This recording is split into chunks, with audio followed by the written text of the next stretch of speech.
Hey everybody, thanks for tuning in to another episode of the Modern Witch Podcast. If you're new here, my name is Madison. I am a medium, a Reiki master, and Akashic reader, and I talk a lot about spirituality on my channel, different experiences I had, and today we're going to be talking about energy vortexes. So I know you guys have heard about vortexes. Right now they're kind of like trendy is probably not the right word, but they are kind of something that's being talked about a little bit more.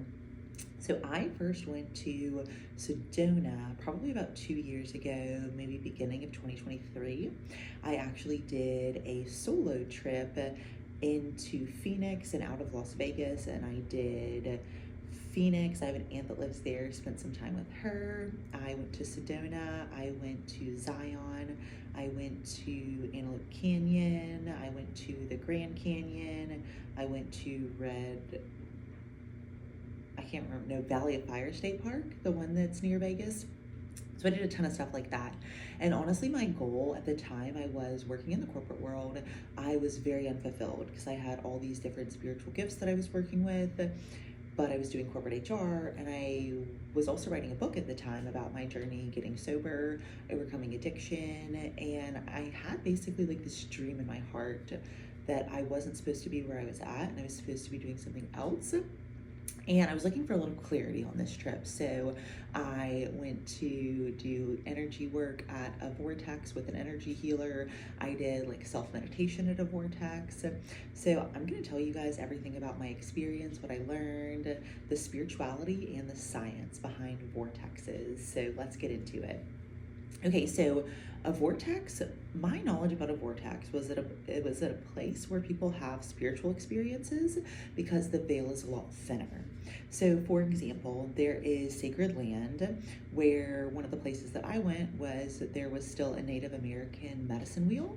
And so this land had literally been sacredly used, practiced on in order to do healing through generations and generations and generations. Now it's protected land. So there's something about being there. The veil is a lot thinner, the downloads are a lot more clear, but scientifically what's happening is it's a place where Earth's energy is concentrated and it moves in a spiral, hence the name, the vortex. And this is where a lot of people have had spiritual experiences, UFO sightings, a lot of personal transformation downloads. It's a good place to reduce stress and anxiety. A lot of people do baby moons in Sedona because it's a very just like energetically good place to be. So within vortexes, there is upflow vortexes and inflow vortexes. So Sedona is an example of an upflow vortex, which is a high point where you get a lot of inspiration, mental clarity, things like that. And so that's going to be more where there is a lot of mountains as opposed to valleys, if that makes sense. So Sedona is a great example of an upflow because there's so many mountains there. However, an example of an inflow, which is a place where normally it's very calming, very introspective. Normally that's a place where there's valleys, such as the Grand Canyon. So on this trip, I did both. I did Sedona, and then I did the Grand Canyon a couple days apart. At the time, I knew Sedona was a vortex. I did not know that there were vortexes in the Grand Canyon. So I'm going to tell you guys my experience with both. So there are a lot of different things that happen whenever you go to these vortexes. So the first thing that I noticed, me and my aunt actually went there the first time together. We did a reading with a energy healer. And basically she gave us a ton of downloads about different things that were keeping us stuck. A lot of mine at the time was unresolved grief with my dad dying and unresolved like anger towards my marriage and divorce. At the time I had maybe just recently got divorced, maybe I was in the process of getting divorced. And so I just had a lot of baggage at the time. And so I got a lot of really cool downloads from her that helped me let go and move past a lot of that, which was really, really cool. But she also very much validated that I was supposed to be doing something else.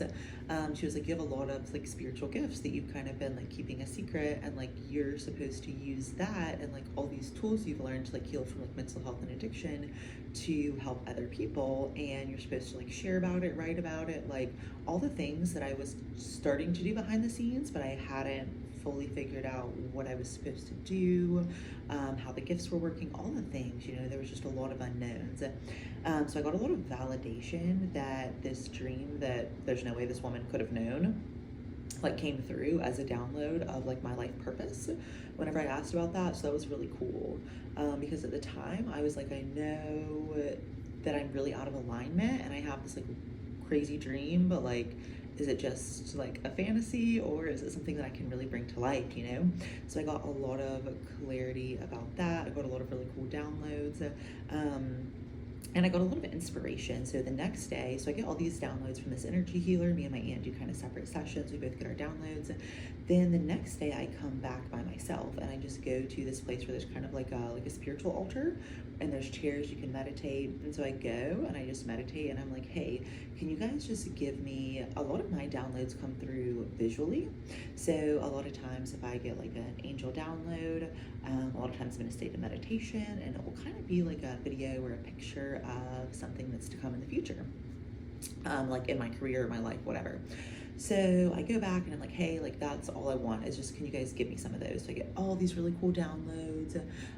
I do some work on, I was trying to write my book at the time. It's Only Embarrassing If You're Embarrassed, which is basically a book about grief, divorce, addiction, recovery, mental health, all the things.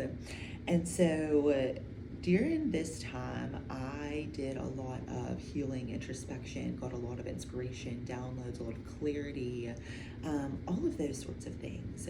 So that was very much like a high energy day, which was really, really good. Then when I went to the Grand Canyon, it was very similar, but very different. So the inflow, which are like the valleys, those are more calming energy, more introspection. And so what I did is I kind of tried to duplicate the experience I had the second day in Sedona at the Grand Canyon. Like I was like, I'm gonna put on this like business podcast, I'm gonna get some downloads. And literally I could not focus on anything besides how absolutely beautiful it was.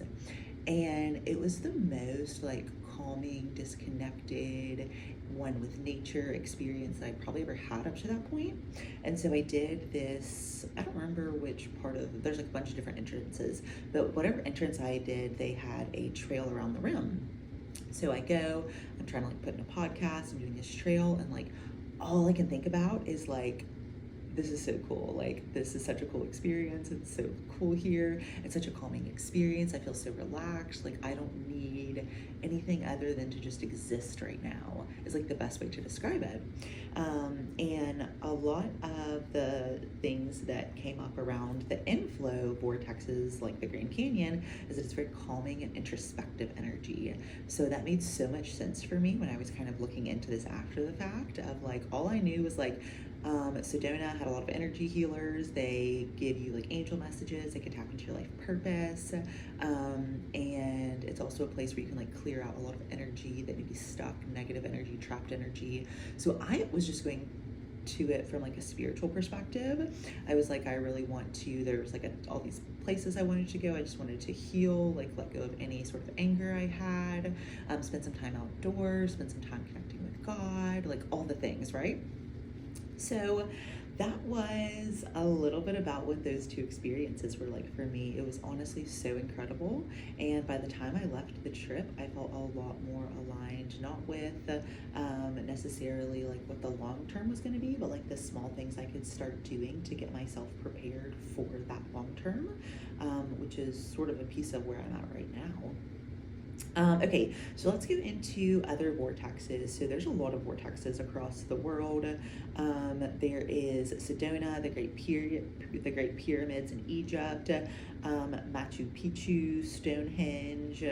All of these places are places where you literally, like if you you scientifically looked at it, you could see that there's different swirling energies there compared to other places.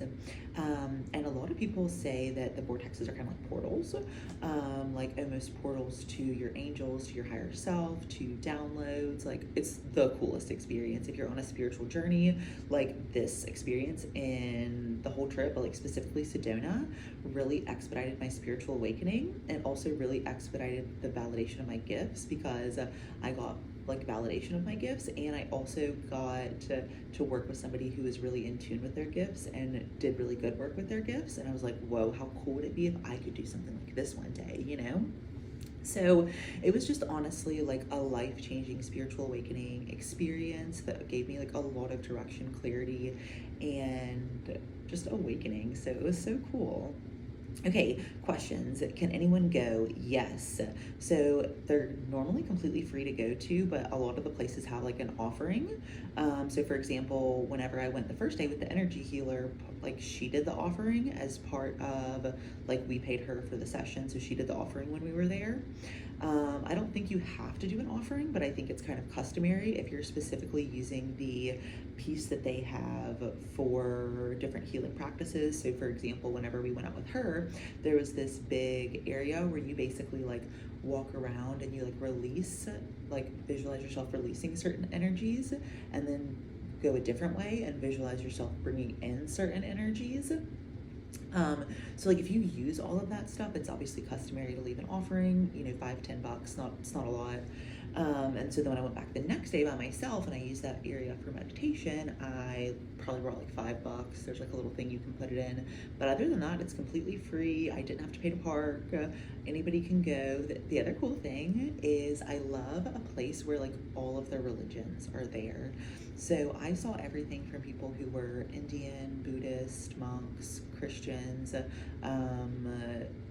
like spiritual people, like people that are very much in like Native American religions. Like everybody was there, and it was so cool because everybody was just there to get guidance, clarity. Like it didn't matter that maybe we were all praying to different gods, if you want to think about it like that. It was literally just like everybody was like there to experience, to get downloads. It didn't matter where you were from, what you looked like, how you were dressed. Like none of that mattered. It was just like a place of connection and community, and it was so refreshing.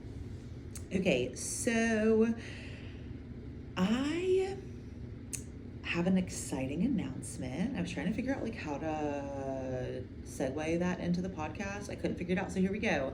I am going to essentially try to recreate a lot of this trip as my first retreat offering. So September of 2025, I am going to be offering my first retreat in Sedona. It is going to be a 4-night, 5-day retreat. It'll be Monday through Friday, September 22nd to September 26th. And it will have energy healing, it will have readings, it will have meditation, it will have specific activities at the vortex to connect you with your higher self, journaling, and then there'll also be a lot of fun, like horseback riding, yoga, maybe some ATVing, pool time. Like it's going to be a mix of a lot of really spiritual, really introspective things, but also a lot of like community building things. I very much want to try to create a spiritual community where anybody feels like, oh yeah, I can come and maybe talk about my spiritual gifts, or things that are out of the box, or things that are weird or don't make sense, or experiences that I'm having, and really create that safe space. So my intention would be everybody arrives Monday, check in Monday night, checks out Friday morning.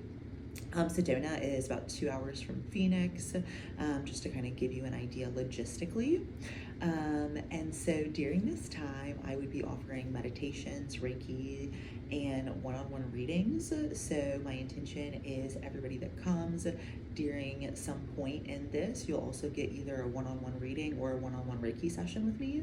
I am going to do like a group Reiki session, a group Akashic Record session, a group meditation session. So those things will be built in, but then I'm going to allow everybody a one-on-one session that they can customize to whatever sort of guidance that they're looking for, or whatever sort of healing I can provide from them during this time. So that is going to be so fun. I wanted to give you guys some of the things that came through for me so you guys can kind of have an idea of like what to expect and also like if this is a fit for where you're at. So at the time that I did this, I had a lot of anger. I was looking for a lot of clarity. I refer to it as my healing trip. I wrote, I got honest about how hard my divorce was. I was trying to figure out what is my purpose? Why am I even here? What am I doing? Like, what the heck? Why am I so out of alignment? I also was newly sober, so I was trying to basically like reintegrate into society. And by that, I mean like, when I quit drinking, like I didn't have hobbies, like I didn't know about outdoor things and national parks and hiking and all this stuff. It was kind of like a new hobby for me, and it was so cool because it was one of the first trips that I had where I was like, oh yeah, I finally realized I don't need alcohol to have fun. So if you're newly sober also, or you're trying to learn how to have fun without alcohol, this is a great trip for you as well. There will be just a lot of connection, friendship, and a lot of cool memories. So stay tuned. When that trip is live, I will have the link below. But yeah, that's my very exciting announcement. So I really hope to see you there and help you on your healing journey. So I am going to probably within the next week have like a booking link and all that sort of stuff up. So if you're watching it and the link's not live, you're like, how much longer? About a week. I'm working on finalizing the room block and the itinerary. And basically I just need to make the itinerary into like a shareable form and like confirm the room block and like a couple of activities. So my hope is to have all of that completed in the next week. So I hope to see you there. If you have any questions, you can DM me. I'll also link my Instagram below. So feel free to slide in my DMs with any questions. I'm a big voice note girly. So if you're like, I don't know what to say, but I have a lot of questions, just send me a voice note, okay? So I hope you guys enjoyed this episode, learning more about energy vortexes. I hope you join me in this experience that we're going to create in September. And as always, happy healing.